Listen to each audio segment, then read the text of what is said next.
Hi guys, இந்த சேனல்ல full and full option பையிங்கை பற்றி தான் பார்த்துக்கிட்டு இருக்கோம். நாம ஆல்ரெடி பார்த்தீங்க அப்படின்னா ஒரு 6 மந்த்தா ஒரே கான்செப்டை பேஸ் பண்ணி வீடியோஸ் அப்லோட் பண்ணிக்கிட்டு இருக்கோம். இதில் ஒரு சில இம்ப்ரூவ்மெண்ட் நம்ம செஞ்சுருக்கோம். அதாவது எப்படி நம்மளோட ப்ராஃபிட்டை இன்க்ரீஸ் பண்ணுறது. ப்ராஃபிட்டை ஒன்ஸ் இன்க்ரீஸ் பண்ணணும் அப்படின்னா நாம் எடுக்கிற ட்ரேடை ரொம்ப குவாலிஃபை பண்ணி ட்ரேடை எக்ஸிக்யூட் பண்ணணும் அப்படின்றது ரொம்ப ரொம்ப முக்கியம். ஓகே, இப்போ நம்ம ஆல்ரெடி பார்த்தீங்க அப்படின்னா ஒரு 120 வீடியோ அப்லோட் பண்ணியிருக்கோம். இதில் 70% நம்மளோட ஸ்ட்ராட்டஜியை இந்த இடத்துல கொடுத்துருக்கோம். ஹையர் டைம் ஃப்ரேமில் மார்க் பண்ணிக்கிறோம், லோயர் டைம் ஃப்ரேமில் ட்ரேட் பண்ணுறோம். அதாவது பார்த்தீங்க அப்படின்னா 30 மினிட்ஸில் ஒரு சாலிடான பையிங் கேண்டலோ அல்லது சாலிடான செல்லிங் கேண்டலோ இருக்குது அப்படின்னா அதை மார்க் பண்ணிவிட்டு அதுக்கு அடுத்தடுத்த நாட்களில் நாம் 3 மினிட் சார்ட்டை யூஸ் பண்ணி ட்ரேடை எக்ஸிக்யூட் பண்ணிக்கிட்டு இருக்கோம். இன்னைக்கு பார்த்தீங்க அப்படின்னா மண்டே. ஸோ நம்ம சென்செக்ஸுக்கு தான் ஃபர்ஸ்ட் ப்ரிஃபரன்ஸ் கொடுப்போம். இன்னைக்கான ட்ரேடுக்குள்ள போயிடலாம்.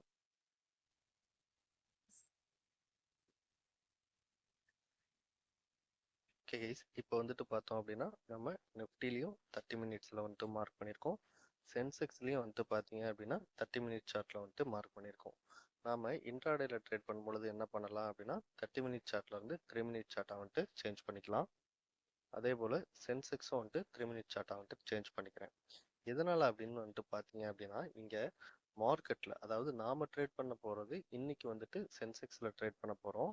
ஆனால் இந்த சென்செக்ஸில் ட்ரேட் பண்ணுறதுக்கு நம்ம நிஃப்டியுமே பார்த்தீங்க அப்படின்னா ஒரு சப்போர்ட்டிங் டூலாக யூஸ் பண்ணுவோம். இதை நம்ம ரொம்ப வீடியோஸில் ஆல்ரெடி எக்ஸ்பிளைன் பண்ணியிருக்கோம். ஓகே, இங்கே பார்த்தோம் அப்படின்னா நிஃப்டியில் பார்க்கும் பொழுது இந்த ஃபர்ஸ்ட் 3 மினிட்ஸ் கேண்டலோட ஹை அண்ட் லோலேயே இந்த அடுத்த 2-3 கேண்டல்ஸ் ட்ரேட் ஆகுது.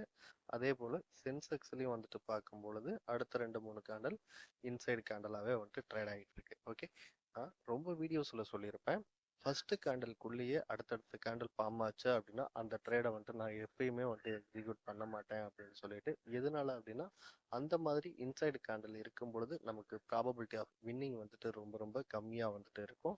நமக்கு தேவை நாம் எடுக்கிற ட்ரேடு டார்கெட் ரீச் ஆகணும். ஸோ அந்த கான்செப்டில் தான் நம்ம மார்க்கெட்டை அப்ரோச் பண்ணணும். ஸோ அப்படி பார்த்தோம் அப்படின்னா இந்த நிஃப்டியில் பாருங்க, இந்த 9:27 கேண்டல் இருக்கு இல்லையா. ஸோ அந்த கேண்டல் பாட்டமில் க்ளோஸ் ஆன மாதிரி தெரியும். ஆனால் நம்மளோட இம்பார்ட்டன்ட் பாயிண்ட் 24,433.05 இருக்கு.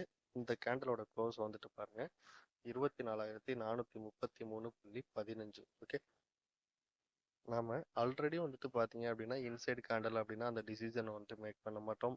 தென் 9:30க்குள்ள ஒரு ட்ரேடு எக்ஸிக்யூட் ஆகுது அப்படின்னா அது லோ ப்ராபபிலிட்டி ட்ரேடு. நம்மளோட கேபிட்டலை அந்த இடத்துல ரொம்ப ரொம்ப கம்மியாக யூஸ் பண்ணுவோம் அப்படின்னு சொல்லிட்டு நம்மளோட டெலிகிராம் சப்ஸ்கிரைபர்களுக்கு தெரியும். அகைன் நம்ம என்ன பண்ணுவோம் அப்படின்னா ஒரு 10:45க்குள்ள ஏதாவது ஒரு ட்ரேட் வந்தது அப்படின்னா எக்ஸிக்யூட் பண்ணுவோம். அதர்வைஸ் நாம ட்ரேடை எடுக்க மாட்டோம்.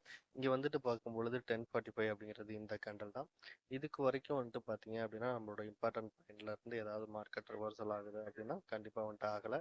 ஏன் அப்படின்னா நம்மளோட இம்பார்ட்டன்ட் பாயிண்ட்ஸ்லாம் பார்க்கும் பொழுது ரொம்ப மேலே இருக்கு. மார்க்கெட் பார்த்தீங்க அப்படின்னா இன்னைக்கு ஃபுல்லாகவே ரேஞ்ச் பவுண்ட் மார்க்கெட் மாதிரியே ட்ரேட் ஆகிட்டு இருக்கு. அதாவது நமக்கு ஒரு ட்ரேடிங் ஆப்பர்ச்சுனிட்டியை மார்க்கெட் கூட கொடுக்காம ரன் ஆகிக்கிட்டு இருக்கு. ஸோ இந்த மாதிரி டைம்ல என்ன ஆகும் அப்படின்னா நம்மளோட கேபிட்டல் ப்ரொடக்டாக நம்மக்கிட்ட தான் இருக்க போகுது. நாளைக்கு ஒரு நல்ல ட்ரேட் செட்டப் வந்தது அப்படின்னா அன்னைக்கு நம்மளோட கேபிட்டலை யூஸ் பண்ணி ட்ரேடை எக்ஸிக்யூட் பண்ணி ப்ராஃபிட் புக் பண்ண போகிறோம். ஓகே கைஸ், நெக்ஸ்ட் பார்த்தீங்க அப்படின்னா நான் 30 மினிட்ஸில் மார்க் பண்ணிட்டு 3 மினிட்ஸில் ட்ரேட் பண்ணுறேன்.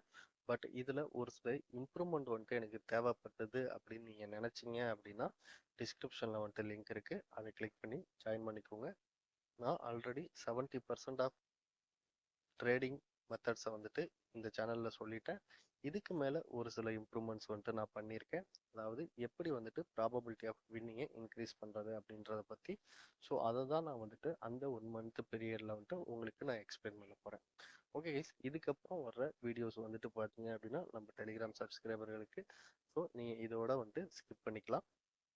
நான் ஒரு 10-20 போல் ஒரு இன்டிமேஷன் கொடுத்துருப்பேன் நம்ம டெலிகிராம் சப்ஸ்கிரைபர்களுக்கு. அதாவது ட்ரெண்ட் பாசிட்டிவ் அப்படின்னு சொல்லிட்டு. ஸோ அந்த ட்ரேடை நான் எப்படி எக்ஸிக்யூட் பண்ணேன், எப்படி மேனேஜ் பண்ணேன் அப்படின்றத பார்க்கலாம்.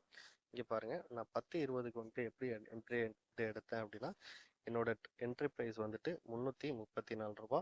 நான் 334 ரூபாயில வந்துட்டு என்ட்ரி எடுத்தேன் அப்படின்னா என்னோட 50% டார்கெட் 501, 25% டார்கெட் வந்துட்டு பார்த்தீங்க அப்படின்னா 417 ரூபாய் இருக்கு. இந்த ட்ரேடை பொறுத்த வரைக்கும் என்னோட ஸ்டாப் லாஸ் வந்துட்டு பார்த்தீங்க அப்படின்னா 310.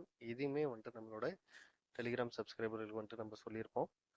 இங்க இருந்து வந்துட்டு பாத்தீங்க அப்படின்னா மார்க்கெட் என்ன ஆச்சு அப்படின்னா நான் ஒரு 10-20க்கு வந்துட்டு கொடுத்தேன் இல்லையா. ஸோ இந்த கேண்டில் அந்த டைம்ல தான் வந்துட்டு கொடுத்துருப்பேன். இங்க இருந்து மார்க்கெட் வந்துட்டு எவ்வளவு தூரம் ஹை போயிருக்குன்னு பாருங்க. இதோட ஹை வந்துட்டு 449 ரூபாய். நம்மளோட டார்கெட் வந்துட்டு பாத்தீங்கன்னா 501 ரூபாய். கிட்டத்தட்ட வந்துட்டு ஒரு 52 பாயிண்ட்ல வந்துட்டு மிஸ் ஆயிடுச்சு. மிஸ் ஆயிட்டு அதுக்கப்புறம் வந்துட்டு பாத்தீங்க அப்படின்னா நம்மளோட ஸ்டாப் லாஸ் வந்துட்டு ட்ரிகர் ஆச்சு. ஓகே, நான் வந்துட்டு எப்பயுமே வந்துட்டு 50% டார்கெட் அப்படிங்கிறது தான் வந்துட்டு எய்ம் பண்ணுவேன். இந்த இடத்துல எனக்கு வந்துட்டு 25% டார்கெட் வந்துட்டு போகும்பொழுது நான் எக்ஸிட் ஆகிருந்தேன் அப்படின்னா நாளைக்கு என்னோட ட்ரேடிங் மென்டாலிட்டி எப்படி இருக்கும் அப்படின்னா 25% டார்கெட் ரீச் ஆனவுடனே நான் எக்ஸிட் ஆகிருப்பேன்.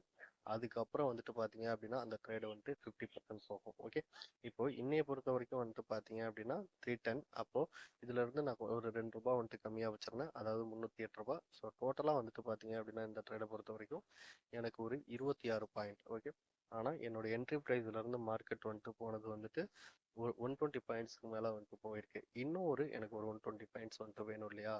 ஸோ அதுக்காக தான் இதுதான் வந்துட்டு சொல்றது ட்ரேடிங் சைக்காலஜி அப்படின்னு சொல்லிட்டு. நாம எதிர்பார்க்குற மாதிரியே வந்துட்டு எல்லா டைமும் மார்க்கெட் போகணும் அப்படின்னு சொல்லிட்டு அவசியம் கிடையாது. பட் நம்மளோட ப்ராஃபிட்டை வந்துட்டு லாக் பண்ணுறதுக்கு தான் வந்துட்டு பார்த்தீங்க அப்படின்னா ஸ்டாப் லாஸ் போடுறோம். அதாவது கொஞ்சமான ஸ்டாப் லாஸ் வந்துட்டு நம்ம மார்க்கெட்டில் கொடுக்க போகிறோம், அதிகமான ப்ராஃபிட்டை வந்துட்டு புக் பண்ண போகிறோம். ஓகே கைஸ், இப்போ இந்த வீடியோ ரெக்கார்ட் பண்ணும்போது ஆல்மோஸ்ட் வந்துட்டு ஒரு 220 ஆகிட்டு இருக்கு. ஒன்ஸ் மார்க்கெட் க்ளோஸ் ஆகட்டும், நாளைக்கான இம்பார்ட்டன்ட் பாயிண்ட்ஸை நாம மார்க் பண்ணிக்கலாம். ஓகே கைஸ், இப்போ வந்துட்டு பார்த்தோம் அப்படின்னா மார்க்கெட் க்ளோஸ் ஆகிடுச்சு. நான் என்ன பண்ணுறேன் அப்படின்னா ஏற்கனவே இந்த ப்ரைஸ் ட்ரிகர் ஆனதுனால இந்த லைனை நான் டெலீட் பண்ணிக்கிறேன். அதே போல் சென்செக்ஸில் 2 பாயிண்ட் வந்துட்டு ட்ரிகர் ஆகிருக்கு. ஸோ அதனால் அதையும் வந்துட்டு டெலீட் பண்ணிக்கிறேன். இந்த ப்ரீவியஸ் டே லாஸ்ட் 15 மினிட்ஸோட ஹைலோ மார்க் பண்ணியிருக்கோம்ல, ஸோ அது வந்துட்டு அப்படியே இருக்கட்டும், நம்ம அப்படியே வச்சுக்கலாம். ஏன் அப்படின்னா இது வரைக்கும் அந்த ப்ரைஸ் வந்துட்டு ட்ரிகர் ஆகலை. ஓகே, இப்போ நான் பையிங் கேண்டல் வந்துட்டு பார்க்கும்பொழுதே தெரிகிற பையிங் கேண்டல்ஸ் எல்லாமே வந்துட்டு மார்க் பண்ணிக்கிறேன். இது ஒரு பையிங் கேண்டலாக வந்துட்டு இருக்கு நிஃப்டியில். தென் இந்த கேண்டல் ஒரு பையிங் கேண்டல். அடுத்தது வந்துட்டு பார்த்தீங்க அப்படின்னா இந்த கேண்டல் வந்துட்டு ஒரு பையிங் கேண்டல்.